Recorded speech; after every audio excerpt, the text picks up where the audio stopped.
Listo. A pesar de que se diga que la SIC es autoridad única de la competencia, los jueces siguen teniendo la capacidad y la jurisdicción para pronunciarse en temas de competencia del juez civil de circuito. Igualmente, también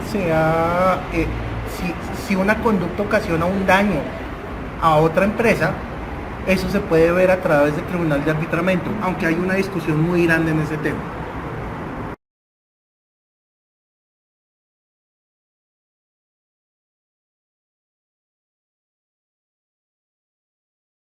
Es un poco complejo, porque la superintendencia no solamente establece multas, pero no establece daños ni perjuicios. Entonces, teóricamente, usted tiene que tener un fallo de competencia y luego pedirle a un juez que estime unos perjuicios causados por la conducta anticompetitiva. Eso lo puede hacer o a través de la acción civil o a través de una acción popular. Se ha intentado la acción popular. Actualmente tengo entendido que hay una acción popular en el caso de papel higiénico, no sé si lo han escuchado. Básicamente se ha intentado una acción popular en este punto, pero tiene ciertos problemas procesales.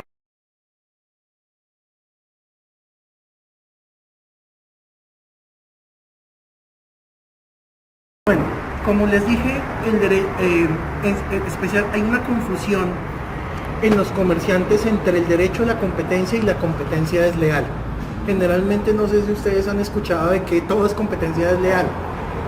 No es cierto. El derecho de la competencia desleal es una rama del derecho aparte del derecho de prácticas anticompetitivas. La mejor forma de definirlo es un derecho en el cual la utilización de mecanismos que van en contra de la moral afecta la capacidad de las empresas para obtener clientes. Entonces, ¿qué casos tenemos? Tenemos el típico caso que usted aprovecha el nombre de una empresa grande para vender sus productos.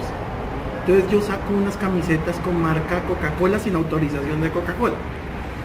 O comienzo a decir que, qué sé yo, que este carro es Mazda cuando realmente es un coreano. Esos son actos de engaño. La otra es denigrar del competidor sin tener razones para hacerlo. Entonces comienzo a decir que hay ratas dentro de una botella de un producto X y comienzo a divulgar el chisme. Eso es un acto de descrédito, eso está prohibido. Otra posible conducta, el uso de propiedad industrial de otra persona en mis productos, camisetas marca Google. Esas conductas se consideran competencia desleal. Están prohibidas en la ley 256 del 96. Esas son prácticas más cercanas a las empresas relativamente pequeñas que están surgiendo y probablemente sean las que en cierta manera son más susceptibles de persecución por parte no solo de la Superintendencia de Industria y Comercio, sino también por los jueces. El procedimiento de prácticas anticompetitivas es un procedimiento administrativo. El procedimiento de competencia desleal siempre es judicial, solo que la superintendencia tiene facultades de juez.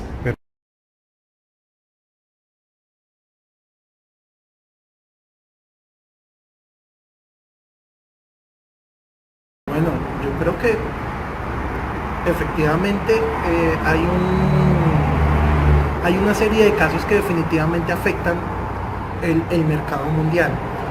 Cuando usted se mete con las empresas más grandes del planeta, en cierta manera está afectando, así usted no quiera, la decisión de estos países, especialmente en integraciones. Por ejemplo, cuando se hizo la integración del grupo AINBEV de cervezas, ese caso no solamente lo conoció Colombia, lo conocieron aproximadamente unos 50 países y entre ellos estaba el organismo de la Comunidad Europea.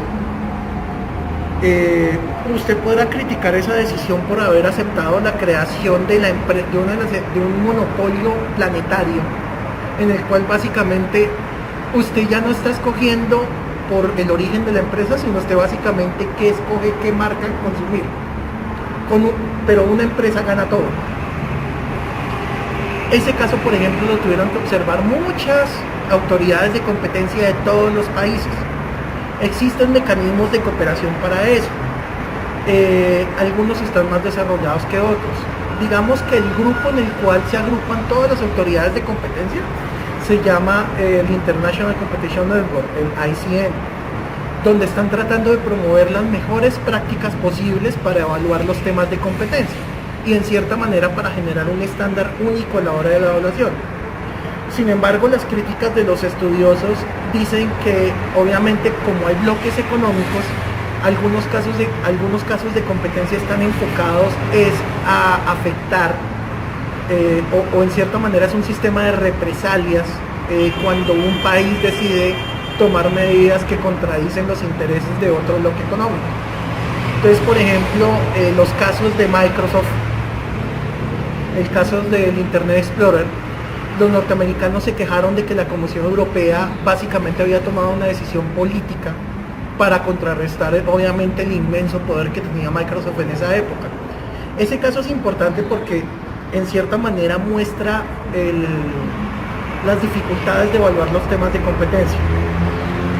Internet Explorer era el navegador preferido durante un tiempo porque fue gratis, pero fue rápidamente desbancado por otras opciones, Firefox, por ejemplo, Chrome. Y después Chrome.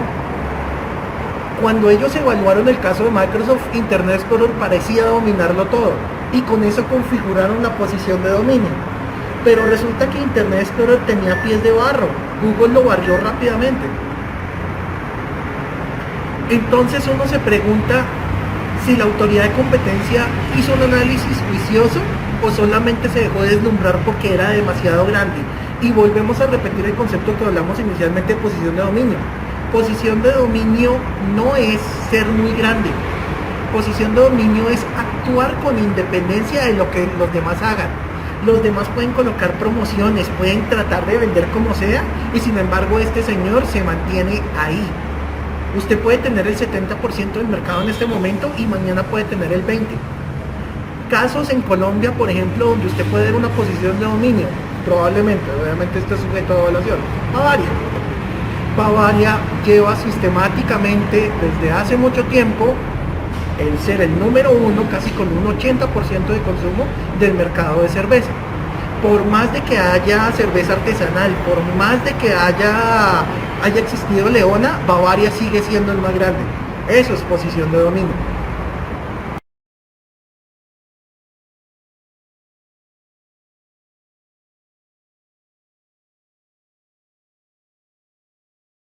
Lo único es que la integración vertical, es decir, comprar empresas de la siguiente parte de la cadena de producción, a veces tiene ventajas económicas que hacen que no sea considerado un riesgo para la competencia. Lo voy a explicar. Resulta que imaginémonos que haya dos monopolios, uno en el nivel más arriba, por ejemplo en la venta del mineral de hierro de las puntillas, y otro en la creación de las puntillas. Los dos monopolios van a vender muy caro y van a producir poco.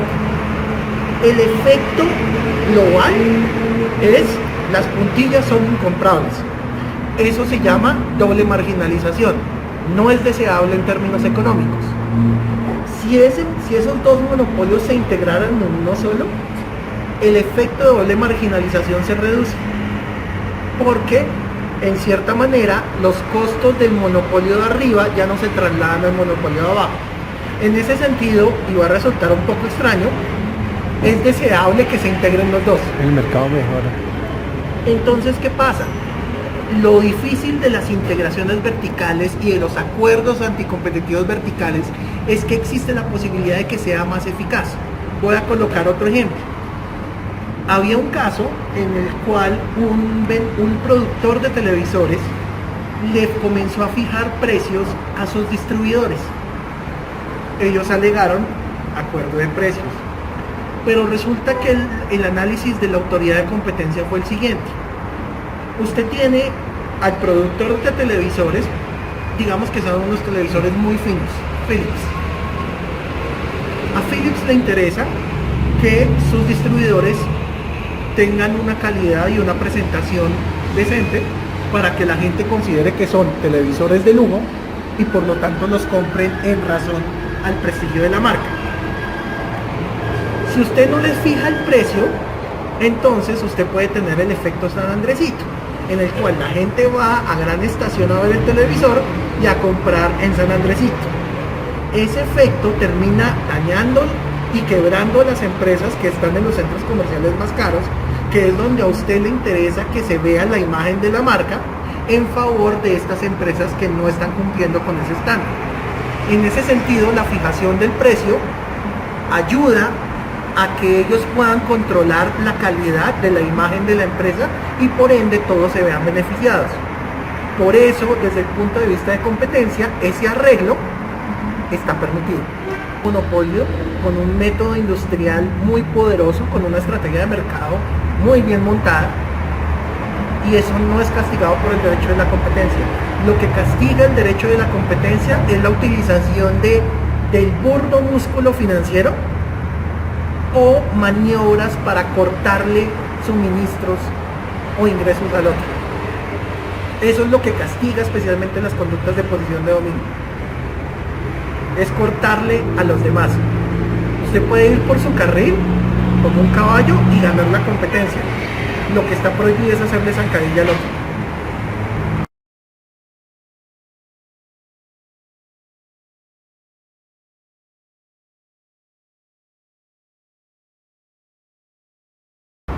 Bueno, aquí vamos a interrumpir un poco el tema de prácticas anticompetitivas y abuso de posición de dominio para hablar un poco más de competencia desleal. Obviamente la relación entre publicidad y competencia desleal es más cercana. ¿Por qué? Porque el riesgo de engañar o desacreditar a un competidor es más alto. ¿Cuáles son los límites? Esa es la pregunta. Y la respuesta es complicado. ¿Por qué? Competencia desleal es muy relacionada con los temas de derecho del consumidor. En derecho del consumidor se considera que el consumidor tiene un nivel de inteligencia restringido, dejémoslo así. Es decir, que es fácilmente manipulable y engañable. Entonces el estándar que se le está pidiendo ahora a las empresas es cada vez mayor.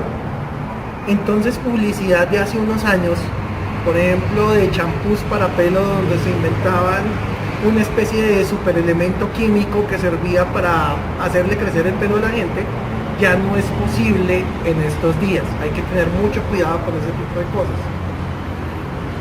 La relación entre la licencia fantástica de un creativo y la posibilidad de engañar a un consumidor es una línea que no se ha trazado por completo en Colombia.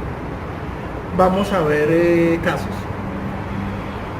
Los productos de belleza, por ejemplo tipo Jorge Jané y todo ese tipo de cosas, la superintendencia ha sido muy enfático en decir que si no hay estudios científicos que corroboren las propiedades de un producto, usted no puede divulgar que ese producto hace eso.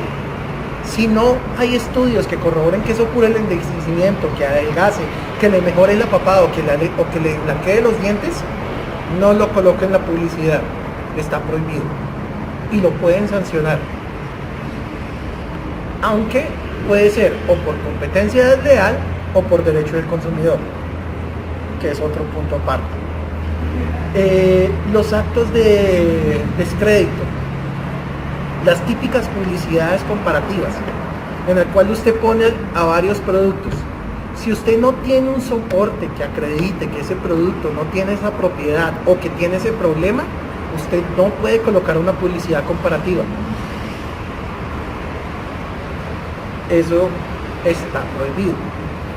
Uno de los casos ahorita que está en discusión fue el intento de la superintendencia de bloquear una publicidad que iba en contra del mercado de gaseosas, el cual fue evaluado por la Corte Constitucional, y la cual le dijo que la superintendencia no tenía el poder para censurar un comercial por una serie de afirmaciones que consideraba la superintendencia falsas.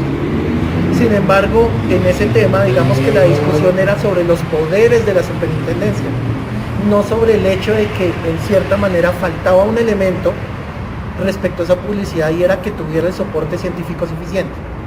Eso seguirá en discusión. Entonces el tema es, en competencia desleal, hay un competidor que actúa de una manera poco honorable y eso es lo que se sanciona. Las conductas son básicamente desacreditar al competidor o robarle su prestigio. Ese derecho es judicial y usted puede obtener indemnización por el perjuicio causado. Como les digo, hay que tener mucho cuidado a la hora de elaborar campañas, precisamente porque puede tocar esos extremos que aparecen en la ley de competencia desleal.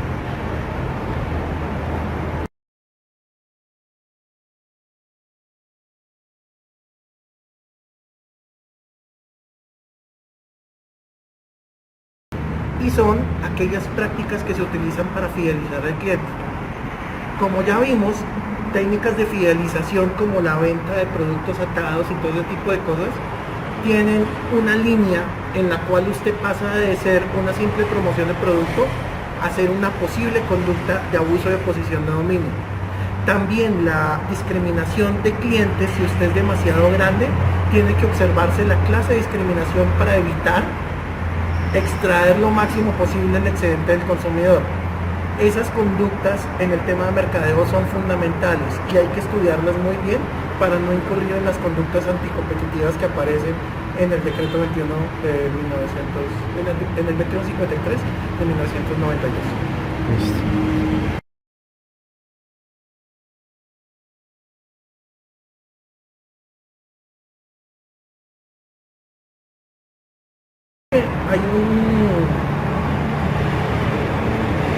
Cuando Estados Unidos ganó la Segunda Guerra Mundial y comenzó a evaluar en cierta manera el pasado del nazismo, se dio cuenta que una de las razones por las cuales la democracia se debilitó fue porque Hitler fomentó el corporativismo, es decir, las empresas grandes tomaron decisiones importantes en el ámbito económico y en favor obviamente de una dictadura. En el acuerdo que firmó Estados Unidos con Rusia, el acuerdo de Potsdam, en el 45, una de las primeras cosas que aparece en ese arreglo era que los países se comprometían a promover el derecho de la competencia dentro de los países para evitar de que las empresas tomaran las decisiones en el gobierno. En cierta manera estaban reconociendo que la única forma de controlar el abuso político de las empresas era controlando en cierta manera o garantizando de que varias empresas estuvieran en el juego, en el mercado. El derecho de la competencia tiene componentes políticos muy fuertes, es difícil negarlo, pero en cierta manera es la herramienta que previene de que las empresas se vuelvan excesivamente grandes. A pesar de que ha cambiado mucho la orientación del derecho de la competencia desde los años 70, finalmente esa filosofía internamente aún sigue ahí. Las empresas pequeñas, en cierta manera, tienen derecho a competir en condiciones justas, a evitar de que sencillamente el grande los pisotee sencillamente porque es grande. Hay una discusión también sobre los efectos del derecho de la competencia en la actualidad en América Latina, porque generalmente por el enfoque nacional que tienen las superintendencias, entonces la empresa más grande nacional es justamente el pequeño a nivel internacional que está siendo pisoteado por una multinacional que acaba de llegar. Esa es una crítica que se hace mucho desde la izquierda. El problema que en cierta manera se ve en el derecho de la competencia actual en Colombia es que no hay herramientas para denunciar. Si bien usted puede colocar una queja en la Superintendencia de Industria y Comercio, hay dos problemas. La Superintendencia tiene una discrecionalidad muy alta a la hora de abrir casos, es decir, puede escoger el que se le dé la gana.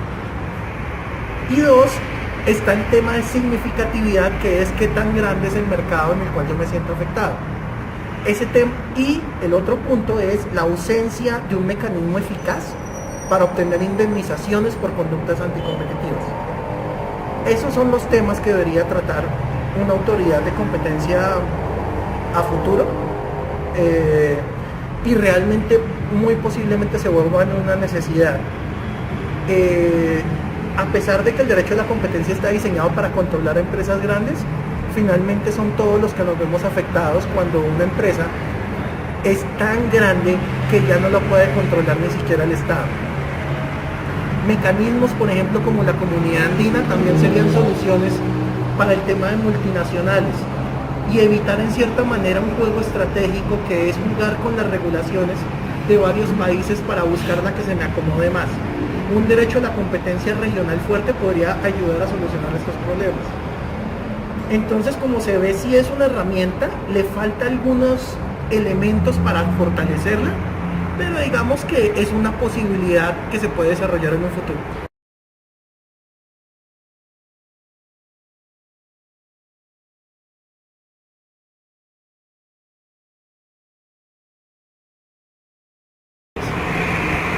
Digamos que es muy difícil que eso ocurra. ¿Por qué? Por el diseño de la norma de competencia.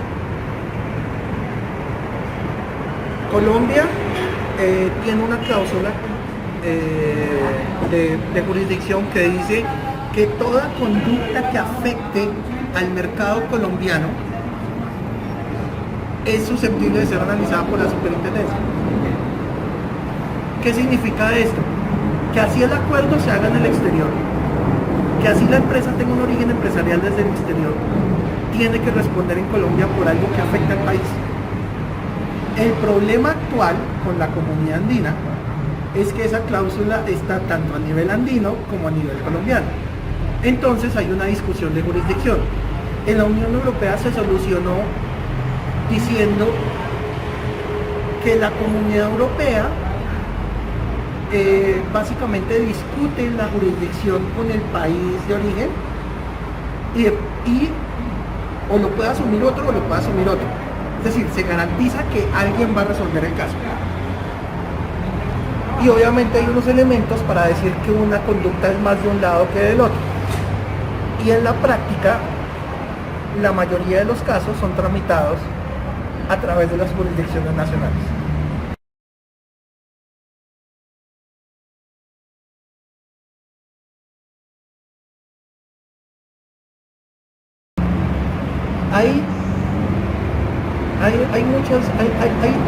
Hay dos mundos, dos universos posibles. Un universo es la estandarización completa del derecho de la competencia a nivel mundial, el desarrollo de mecanismos de cooperación entre los países y la persecución sistemática de carteles a nivel internacional. El otro universo es las empresas superarán las jurisdicciones nacionales del derecho de la competencia, lo cual el resultado es nefasto, porque sencillamente va a quedar en impunidad. Y con las grandes integraciones aprobadas, el riesgo de esta segunda posibilidad es mayor, porque el sistema de integraciones, en cierta manera, es muy permisivo. Es muy permisivo y no evalúa bien los efectos de las conductas anticompetitivas, porque en cierta manera tienen que hacer muchos análisis a futuro. Esas son como las dos posibles perspectivas. La única cosa que realmente se me ocurre es que las jurisdicciones en cierta manera colaboren más. Colaboraciones que ya han sucedido, por ejemplo, en derecho tributario, como convenios de compartir información, no han surgido en competencia. Esa es una herramienta increíblemente poderosa. Hay unos intentos en la International Competition Network para compartir información entre empresas. Están en desarrollo. El tema es si la cesión del poder del Estado en temas de derecho a la competencia es un tema difícil. Muchos países consideran que es un entorno que el poder político de las entidades de competencia está saliéndose de control. Hay muchas discusiones entre ministerios de comercio de otros países y las autoridades de competencia sobre lo que tiene que hacer la una y la otra. Esos son conflictos que se tienen que resolver a futuro. ¿Y en Colombia? ¿Cuál será el futuro? Estamos reflejando ese tipo de situaciones en las cuales La superintendencia prácticamente es independiente o muy independiente a la hora de formular política de competencia, y el Ministerio de Comercio, que obviamente vela por las relaciones comerciales internacionales, puede entrar en conflicto con una superintendencia. Se ve reflejado especialmente en discusiones de ICM. Es decir, sí, la superintendencia tiene un poder, sabe de competencia, pero a veces en comercio internacional hay mecanismos más débiles o mecanismos de más transacción a la hora de resolver conflictos. La superintendencia a veces no entiende eso.